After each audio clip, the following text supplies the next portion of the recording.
80세 어머니에게는 3명의 자녀가 있었지만 아무도 돌봐주지 않아 슬픈 일을 저질렀습니다. 둘째 딸이 한숨을 쉬며 말했다. 둘 다 너무한 거 아니야? 왜 나한테만 효자 노릇하라고 해? 가까이 사는 게 죄야? 첫째 딸은 답답한 듯이 말했다. 그러는 너는 엄마한테 해준 게 뭐 있어? 나도 나 먹고 살기 힘들어. 언니나 오빠가 먹고 살만하니까 엄마 좀 돌보라고 하는 건데 그게 그렇게 어려운 일이야? 둘째 딸은 더 이상 참지 못하고 소리쳤다. 그냥 나한테 나가 죽으라고 하지 그래. 지금까지 엄마한테 들어간 돈 대부분 내가 냈어. 그러니까 이제는 알아서 해. 그렇게 자식 셋이 서로 다투고 있는 동안 할머니는 조용히 그 앞에 앉아 그들을 바라보며 아무 말 없이 지켜보고 있었다. 한참 동안 침묵하던 할머니가 마침내 말했다. 됐다. 그렇게 싸울 것 없다. 나는 이제 요양원에 들어가마. 오키 할머니는 자식들에게 등을 돌리며 속으로 생각했다. 남편 갈 때 나도 따라갈걸. 그녀는 자식 셋을 두었지만 모두 각자의 가정을 꾸리고 따로 살고 있었다. 첫째 딸은 오키와 가까운 곳에 살았고 둘째 아들과 셋째 딸은 다른 지역에서 거주하고 있었다. 오키 할머니는 10년 전 아들이 사놓은 땅 위에 단독주택을 지어 남편과 함께 살고 있었다. 할아버지는 88세로 건강이 좋지 않아 근 2년 동안은 방 안에만 앉아 지냈다. 그러던 어느 날 할아버지가 갑자기 가슴을 두드리며 말했다. 가슴이 답답하고 숨이 안 쉬어지네. 이상하다. 할아버지는 몇 분간 가슴을 쳐보기도 하고 문질러 보기도 했지만 점점 상황이 나빠지더니 결국 뒤로 넘어갔다. 여보. 놀란 오키는 가까이 사는 첫째 딸에게 다급히 전화를 걸었다. 준서아, 큰일 났다. 아버지가 쓰러지셨어. 곧이어 구급차와 사위의 차가 마당에 도착했다. 첫째 딸은 다급히 묻기 시작했다. 엄마, 아빠 왜 그래요? 나도 몰라. 갑자기 숨쉬기 힘들다고 하시더니 저렇게 쓰러지셨어. 딸은 발만 동동 구르고 있었고 구급대원들은 서둘러 할아버지를 들것에 올렸다. 이제 보호자가 타야 하는데. 사위가 나섰다. 당신은 집에 있어요. 내가 어머니랑 같이 갈 테니까. 딸은 힘겹게 숨을 쉬고 있는 아버지를 보고 얼굴이 사색이 되었다. 전화할 테니까 걱정 말고 집에 있어. 별일 없으실 거야. 구급차는 오키와 사위를 태우고 병원으로 출발했다. 오키는 남편의 손을 꼭 쥐었다. 오늘 저녁까지만 해도 함께 식사했는데. 남편은 눈을 감은 채로 힘겹게 숨을 몰아쉬고 있었다. 여보, 눈 좀 떠봐요. 하지만 남편은 대답이 없었다. 강서방, 이 일을 어째? 정신없는 오키를 사위가 다독이며 말했다. 괜찮으실 거예요, 장인어른. 제 말 들리세요? 사위는 괜찮을 거라고 말했지만 오키는 불안한 느낌이 들었다. 남편의 손에서 점점 힘이 빠져나가는 것이 느껴졌기 때문이다. 오키는 얼른 남편의 손을 더 꽉 쥐었지만 남편에게서는 전혀 반응이 없었다. 구급차 안은 더욱 다급해졌다. 오키가 손을 놓자 남편의 손이 맥없이 툭 떨어졌다. 오키는 숨막히는 고요 속에서 지내며 하루하루를 보냈다. 남편의 마지막 순간을 함께하지 못한 채 구급차 안에서 지켜보기만 했던 기억이 떠올랐다. 아이고, 아빠. 자식들이 급히 내려왔지만 그때도 너무나 갑작스러웠다. 88세의 남편은 지병도 있었고 주변 사람들 말대로 언제 어떻게 되어도 이상하지 않은 나이였지만 오키에게 남편의 죽음은 현실감이 없었다. 그래도 90 가까이 살다가 고통 없이 갔으니 호상이지. 장례식장을 찾은 사람들이 하나같이 했던 말이었다. 사람들 말이 맞는 것처럼 보였다. 병원이나 요양원에서 오랫동안 고통 속에 죽음을 맞이하는 사람들과는 달리 오키의 남편은 비교적 평화롭게 생을 마감했다. 아내와 저녁 식사를 마치고 숨이 넘어가 구급차에서 짧은 시간 안에 세상을 떠났다. 그래, 사람들 말이 맞아. 나도 우리 집에서 그렇게 조용히 가면 좋겠다. 오키는 혼잣말을 했다. 그러나 옆에 있던 딸이 그 말을 듣고 울컥하며 말했다. 엄마, 무슨 그런 말을 해요? 엄마까지 가시면 우리는 어떡해요? 장례식이 끝나고 자식들은 하나둘 집으로 돌아갔지만 오키는 여전히 남편 없이 집에 홀로 남겨졌다. 엄마, 정말 혼자 괜찮겠어요? 아들, 딸들은 걱정스러운 눈빛으로 물었다. 괜찮다니까. 오키는 자식들이 걱정하는 것이 고마우면서도 집에 남고 싶었다. 아들, 딸들은 오키를 자신들의 집으로 데려가려 했었지만 오키는 고개를 저었다. 아니야, 너희 아버지 계실 때도 혼자 있는 것 같았으니까 걱정 말고 가라. 자식들은 오키의 고집을 꺾지 못하고 결국 오키는 홀로 집에 남게 되었다. 혼자 남은 오키는 집에서 지내는 것이 편하다고 스스로를 다독였지만 남편 없이 지내는 집은 너무나 넓고 조용했다. 남편의 유품을 정리하고 남편이 머물던 방을 깨끗하게 비워냈을 때 집은 더욱 허전하고 무척 넓게 느껴졌다. 이제 수발 들어야 할 영감도 없으니 편하네. 라고 말은 했지만 마음속에는 허전함이 가득 찼다. 오키는 TV 소리를 크게 틀고 지냈다. 혼자서는 할 일이 없었다. 마당에 앉아 풀을 바라보고 다시 집에 들어와 TV를 보다가 또다시 마당에 나가 앉아 시간을 보냈다. 그저 반복되는 하루. 남편이 없으니 그가 지내던 방은 더 이상 들어가지 않게 되었고 남편이 떠난 후 조용한 집은 더더욱 고요해졌다. 오키는 친구들을 만나려고 나섰지만 그마저도 쉽지 않았다. 오키는 딸에게 타박을 들으면서도 속상한 마음을 감추려 했다. 딸이 말하는 게 틀린 건 아니었지만 나이가 들고 몸이 예전 같지 않으니 모든 게 쉽지 않았다. 예전엔 남편이 있거나 오토바이를 타고 다녔던 시절엔 이런 불편함을 느끼지 못했었다. 그러나 이제는 남편도 없고 자신의 몸도 예전 같지 않으니 딸에게 의지할 수밖에 없었다. 차가 없으니 어디를 가려면 딸의 도움을 받아야 했다.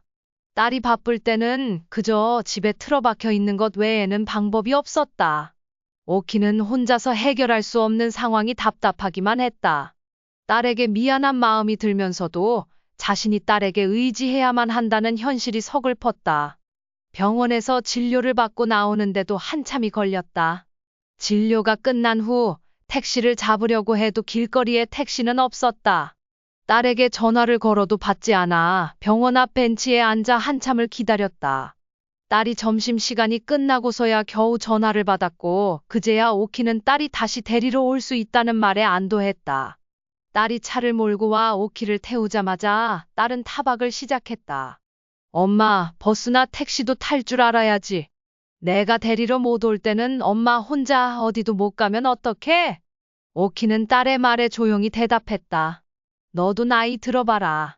그게 말처럼 되나? 마음속 깊이 쌓여있던 서러움이 터져 나올 것 같았다. 오키는 딸에게 뭐라고 따지기보다는 그저 조용히 차창 밖을 바라봤다. 나이가 들면 몸이 예전 같지 않다는 걸 딸은 아직 경험하지 못했을 것이다. 시간이 흐르며 자신도 딸이 지금 느끼는 것처럼 부모를 챙기느라 힘들었던 때가 있었던 걸 생각해냈다. 하지만 막상 자신의 차례가 되니 그때와는 또 다른 차원의 외로움과 무력감을 느끼고 있었다. 딸과 함께 집에 돌아오는 길, 오키는 마음속으로 생각했다. 내가 언제까지 이렇게 딸에게 기대어 살아야 할까? 차라리 혼자서 모든 걸 해결할 수 있다면 좋을 텐데. 하지만 그럴 수 없는 현실이 오키를 더욱 외롭게 만들었다. 오키는 그저 전화기를 바라보며 한숨만 내쉬었다. 어쩌다 이렇게 되었나? 라는 생각이 머릿속을 맴돌았다. 이 집에서 남편과 함께 평온히 눈 감겠다는 소망은 점점 더 멀어져 가고 있었다. 아들의 말을 이해 못하는 것은 아니었지만 자신의 인생에서 가장 중요한 것이었던 이 집을 떠나야 한다는 현실이 오키를 무너뜨렸다. 그 집 팔아야 한다는 말은 나에게 죽으라는 말이구나. 아들의 설명은 실리적이었고 그가 제시하는 대안도 나쁘지 않게 들렸지만 오키의 마음속에는 원망이 차올랐다. 남편과 함께 평생을 바쳐 지은 집에서 마지막을 보내지 못한다는 생각은 너무나도 슬프고 서러웠다. 아들의 말대로 연세가 있으니 누군가 옆에 있어야 한다는 건 이해가 갔지만 아들이 이렇게 집을 팔고 자신을 내보내려는 것에선 가족의 따뜻함은 느껴지지 않았다. 며칠 뒤 첫째 딸의 집으로 가야 할 날이 다가왔지만 오키는 짐을 싸며 마음이 무거웠다. 이제 내 집은 더 이상 내가 살 수 없는 곳이구나. 이 생각이 머리를 떠나지 않았다. 짐을 싸면서도 눈물이 뚝뚝 떨어졌고 한 번도 해본 적 없는 이사 준비가 그녀의 마음을 더욱 힘들게 했다. 오키는 떠나는 날 마지막으로 집을 한 바퀴 둘러보았다. 남편과 함께 했던 추억이 고스란히 남아있는 집은 오키에게 더 이상 머물 수 없는 공간이 되었다. 내가 이곳에서 평온히 살고 싶었는데 오키는 속으로 되뇌며 문을 닫고 나왔다. 그렇게 몇 달 뒤 오키는 결국 첫째 딸의 집으로 들어갔고 자신이 지켜온 집은 아들의 손에 팔려갔다. 오키는 마음 한구석에 남은 허전함과 서러움을 안고 딸의 집에서 새로운 삶을 살아가야 했다. 내 마지막 소망은 이루어지지 않았지만 그래도 가족이 옆에 있으니 오키는 억지로라도 자신을 다독였다. 하지만 마음 한켠에서는 여전히 남편과 함께 지은 그 집에 대한 미련이 남아 있었다. 첫째 딸의 집에서 지내게 된 오키는 새로운 생활에 적응하려 했지만 점점 더 큰 불편함을 느꼈습니다. 딸의 말처럼 오키는 손녀가 쓰던 방에서 지내며 자주 1층 식당으로 내려가야 했습니다. 딸이 식사를 준비할 때마다 오키는 무거운 몸을 이끌고 계단을 내려가야 했고 그 과정이 너무 힘들어 매일같이 무릎이 아팠습니다. 하지만 신체적인 고통보다 더 큰 문제는 심리적인 불편함이었습니다. 딸과 사위가 자기들만의 공간에서 편히 쉬지 못하는 것 같아 오키는 항상 미안한 마음을 품고 있었습니다. 나는 그냥 없는 사람처럼 살면 되지. 오키는 그런 생각을 하며 딸과 사위에게 더 이상 부담을 주지 않으려 애썼습니다. 어느 날 밤, 오키는 딸과 사위의 대화를 우연히 듣게 되었습니다. 도대체 언제까지 이렇게 살 건데? 정말 불편해 죽겠어. 라는 사위의 말이 오키의 가슴에 깊이 박혔습니다. 딸은 사위를 달래듯 대답했지만 그 대화에서 느껴지는 진심은 오키를 더욱 외롭게 만들었습니다. 이렇게 살다가는 나 때문에 우리 딸 가정이 더 불편해지겠구나. 오키는 그 말을 듣고 더 이상 이 집에 머물 수 없다는 생각이 들었습니다. 다음 날 딸은 첫째 아들에게 전화를 걸어 오키를 데려가라고 했습니다. 아들은 잠시 망설였지만 결국 오키를 모셔가겠다는 답을 했습니다. 하지만 오키는 자신이 더 이상 딸의 집에 남아있을 수 없는 처지임을 깨닫고 있었습니다. 나도 갈 곳이 없지만 자식들에게 더 이상 짐이 되고 싶지 않아. 오키는 마음을 다잡고 아들에게 가겠다고 했습니다. 더 이상 딸의 집에서 자신이 눈치 보며 살아가고 싶지 않았기 때문입니다. 그렇게 오키의 의견은 단 한 번도 묻지 않은 채 결국 아들 집으로 가는 것이 결정되었습니다. 엄마, 자식들이 여럿이니 이 집 저 집 돌아가면서 사시면 좋지 뭐. 명절엔 내가 올게. 큰딸이 이렇게 말했지만 오키는 그저 그러마하며 대답할 수밖에 없었습니다. 오키는 짐짝처럼 이 집에서 저 집으로 옮겨졌습니다. 딸 둘은 미국에 있었기 때문에 오키는 아들 부부와 넓은 집에서 살게 되었습니다. 엄마, 회사 갔다 올게요. 쉬고 계세요. 아들이 이른 아침 출근하고 나면 그 집에는 오키와 며느리만 남게 되었습니다. 어머니, 제가 할게요. 그냥 계세요. 아니다, 넌 쉬고 있어라. 이것만 닦으면 돼. 뭔가 보탬이 되고 싶어 청소를 하던 오키를 며느리가 말렸습니다. 며느리는 아무리 오키가 무언가를 해보려 해도 불편해했습니다. 오키도 그런 며느리의 눈치를 보며 사는 것이 힘들었지만 며느리 역시 갑작스럽게 시어머니와 함께 사는 상황이니 불만이 쌓여갔습니다. 엄마는 어디 갔어? 주말 아침 며느리가 보이지 않자 오키는 아들에게 물었습니다. 보라 엄마, 친정에 잠시 다녀온다고 갔어요. 그래, 자고 온대? 며칠 있다가 올 거예요. 그렇게 대화를 나누던 중 아들이 통화하는 소리를 듣고 오키는 무슨 일이 벌어지고 있는지 짐작할 수 있었습니다. 그렇게 가버리면 어떻게 하라는 거야? 엄마가 불편하게 한 적도 없는데 뭐가 불편해? 엄마는 환자도 아니고 당신이 무슨 시중을 들었다고 그래? 아들은 격앙된 목소리로 통화하고 있었습니다. 며느리가 집을 나간 이유는 아들에게서 들어야 했지만 오키는 그 대화를 굳이 듣지 않아도 상황을 알 것 같았습니다. 며느리 역시 불만이 많아 결국 떠난 것이 분명했습니다. 그리고 이제는 모두가 오키를 떠넘기려는 듯한 상황이 된 것이죠. 아들은 막내딸에게 전화를 걸어 엄마 좀 모시고 가라. 고했지만 경제적으로 힘든 막내딸은 내 상황 알면서도 엄마 모시라는 소리가 나와? 지금 새언니도 집 나갔고 나도 상황이 안 돼. 라며 반발했습니다. 결국 주말이 되어 오키의 자식 셋이 모두 모였습니다. 그들이 모인 이유는 단 하나였습니다. 오키를 누가 데려갈 것인가? 오키의 의견은 철저히 무시된 채 그녀의 거취를 결정하기 위해 모인 자리였습니다. 오키는 마치 꽂아놓은 보릿자루처럼 앉아 있었습니다. 올케는 너무한 거 아니야? 시어머니가 불편하다고 집을 나가버려? 그러게 말이야. 요즘 세상 참 좋아졌다. 그렇게 쉬우면 내가 하면 되겠네. 뭐? 또 그 소리야? 그러면 오빠가 생활비 다 대줄 거야? 자식들끼리 끝없는 다툼 속에서 오키는 더 이상 할 말이 없었습니다.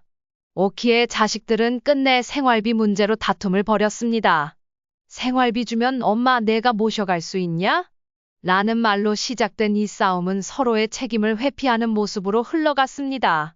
애초에 매형 때문에 이렇게 된 거잖아. 그 넓은 집에서 엄마랑 사는 게 뭐가 편하다는 거야? 그러는 올케도 엄마 불편하다고 나가버린 거 아니야? 왜 내 남편 탓을 해? 그동안 가까이 산다는 이유로 모든 걸 우리 매형이 처리했는데 이제 와서 매형 탓을 하다니 염치 없는 거 아니야? 자식들은 서로 책임을 미루며 다투었고 오키는 그 모습을 지켜볼 수밖에 없었습니다. 결국 오키는 그만해라 라고 한참 동안 침묵을 지키다 입을 열었습니다. 나만 없으면 너희가 이렇게 싸울 일도 없겠지. 오키의 말에 자식들은 모두 입을 다물었습니다. 나는 내가 알아서 살련다. 그러니까 그만들 해라. 아들이 물었습니다. 어떻게 알아서 하실 건데요? 오키는 잠시 뜸을 들이다가 말했습니다. 요양원에 들어가겠다. 이제 너희는 모두 나 신경 끄고 살아. 자식들은 놀라서 한마디씩 했습니다. 무슨 요양원이야, 엄마? 자식이 셋이나 있는데 왜 요양원에 가요? 오키는 헛웃음을 지으며 말했습니다. 그래, 자식이 셋이나 있지만 나이 든 엄마를 돌봐줄 사람이 있니? 너희 중에 그럴 사람이 있니? 그 말을 듣고 자식들은 더 이상 아무 말도 하지 못했습니다.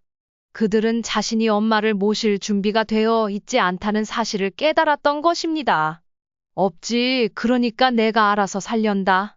이리저리 옮겨 다니는 것도 너희들에게 짐 되는 것도 이제 그만두고 싶다.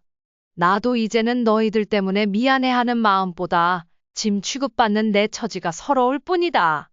오키의 목소리는 차분했지만 그 말 속에는 깊은 상처와 아픔이 담겨 있었습니다. 자식들이 서로 미루고 있는 그 모습이 얼마나 괴로웠겠습니까? 나는 평생을 너희를 위해 헌신했다. 하지만 이제 너희는 셋이나 돼서 엄마 하나를 서로 미루고 있다니 내가 너희 집을 돌아다니며 사는 게 좋았겠니?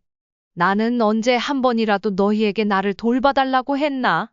이제는 너희에게 바라는 것도 없다. 오키는 자신의 마음을 담담하게 전한 뒤 아빠가 이 모습을 봤다면 땅을 치며 울었을 거다.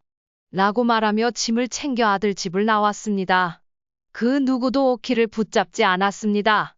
며칠 뒤 오키는 정말로 요양원에 들어갔습니다. 자식들은 형식적으로 오키를 말리기는 했지만 끝내 아무도 오키를 자기 집으로 모시려는 사람은 없었습니다. 가끔 자식들이 면회를 오기도 했지만 오키는 그들의 면회를 거부했습니다. 대신 요양원 직원에게 미리 준비해 둔 쪽지를 자식들에게 전해달라고 부탁했습니다. 이곳에서 있다가 너희 아버지가 부르면 가련다. 내가 죽더라도 그것은 때가 된 것이니 너희 탓은 아니다. 나는 평생을 너희를 사랑하며 살아왔다. 너희가 부모인 나를 사랑하지 않는다고는 생각하지 않겠다. 조금 더 시간이 지나면 내 마음을 깨닫는 날도 오겠지. 그런 날이 오면 나처럼 되지는 않길 바란다. 너희도 부디 그런 날이 오지 않도록 살피며 살거라. 나는 아버지와 함께 그날 죽었다고 생각하고 살아라. 그리고 더 이상은 찾아오지 말거라. 나는 행복했던 기억만 가지고 가련다. 자식들이 후회했는지는 알 수 없었습니다. 다만 그 후로 자식들은 살아계신 어머니의 얼굴을 다시는 볼 수 없었습니다.